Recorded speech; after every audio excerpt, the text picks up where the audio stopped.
இயேசு உங்களை நேசிக்கிறார். இந்த நாள் வேதாகம தியானத்திற்கு உங்களை அன்புடன் அழைக்கிறேன். மலையை பார்க்கிலும் கீழ்ப்படிதலும் ஆட்டுக்கடாக்களின் நிணத்தை பார்க்கிலும் செவி கொடுத்தலும் உத்தமம். 1 சாமுவேல் 15ஆம் அதிகாரம் 22ஆம் வசனம். பெனிஹின் என்கிற வல்லமையான தேவ மனிதருடைய வாழ்வில் நடந்த உண்மை சம்பவம் இது. எப்பொழுதும் அவருடைய கன்வென்ஷன் கூட்டங்களில் அளவில்லாமல் தேவ மகிமை இறங்குவது உண்டு. அற்புதங்கள் மிகவும் அதிகமாய் நடப்பதும் உண்டு.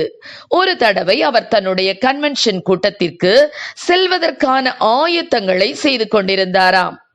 இப்படியாக அவர் ஆயத்தமாகிக் கொண்டிருந்த வேளையில் திடீரென அவருடைய நெருங்கிய நண்பர் ஒருவர் அநேக நாட்களுக்கு பின்பு அவரை தேடி வந்தாராம்.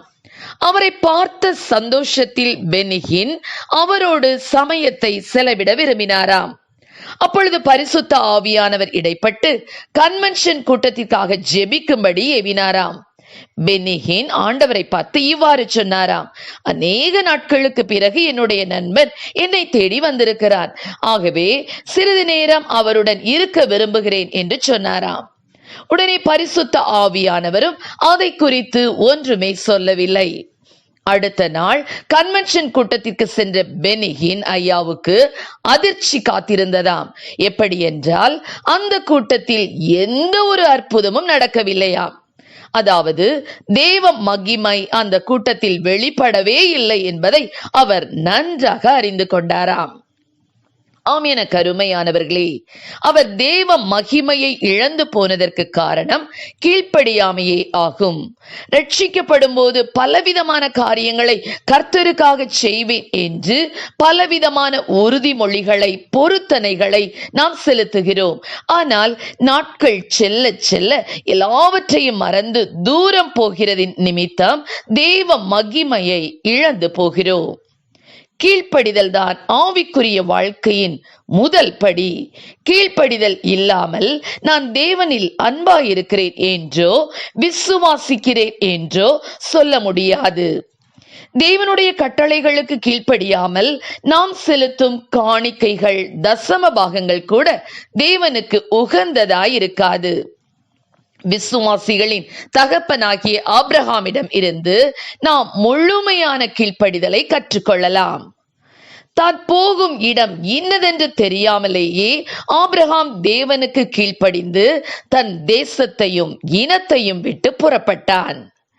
தேவன் ஈசாக்கை பலி செலுத்த சொன்ன போது எந்த மறுப்பும் சொல்லாமல் முழு மனதோடு கீழ்ப்படிந்தான். ஆபிரகாம் தேவனுடைய சொல்லுக்கு கீழ்ப்படிந்ததால் பூமியில் உள்ள சகல ஜாதிகளை பார்க்கிலும் தேவன் அவன் சந்ததியை மிகவும் ஆசீர்வதித்தார். அது மட்டுமல்லாமல் பஞ்ச காலத்தில் ஈசாக்கை ஆசீர்வதித்து உன் சந்ததிக்குள் பூமியில் உள்ள சகல ஜாதிகளும் ஆசீர்வதிக்கப்படும் என வாக்குத்தத்தம் பண்ணினார். ஆம் பிரியமானவர்களே, அது நன்மையானாலும் தீமையானாலும் சரி, எங்கள் தேவனாகிய கர்த்தரின் சத்தத்துக்கு நாங்கள் கீழ்ப்படிவதினால் எங்களுக்கு நன்மை உண்டாகும்படி நாங்கள் உம்மை அனுப்புகிற எங்கள் தேவனாகிய கர்த்தருடைய சத்தத்துக்கு கீழ்ப்படிந்து நடப்போம் என்று எரேமியா தீர்க்கதரிசியில் வாசிக்கிற கர்த்தருடைய வார்த்தை எவ்வளவு மேன்மையானது! நாம் ஆராதிக்கும் தேவன் நமக்கு நன்மையே அல்லாமல் ஒரு போதும் தீமையை செய்யவே மாட்டார். எனவே மறு கேள்வி கேட்காமல் தேவனுக்கு கீழ்ப்படிவோம். கர்த்தர் நம்மை ஆசீர்வதிப்பாராக.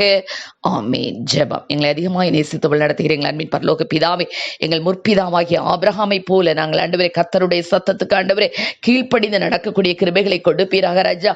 ஆண்டவரே, கீழ்ப்படிதலை உத்தமம் என்று சொல்லி நாங்கள் அறிந்திருக்கிறோம் ஆண்டவரே. அப்பா, அது எங்களுடைய வாழ்க்கையிலே ஆண்டவரே எல்லா சூழ்நிலைகளிலும் ஆண்டவரே கர்த்தருக்கு கீழ்ப்படிந்து நடக்கக்கூடிய கிருபைகளை கொடும். ஆசீர்வதியும். இயேசுவின் நாமத்திலே ஜெபிக்கிறோம் நல்ல பிதாவே. ஆமென்.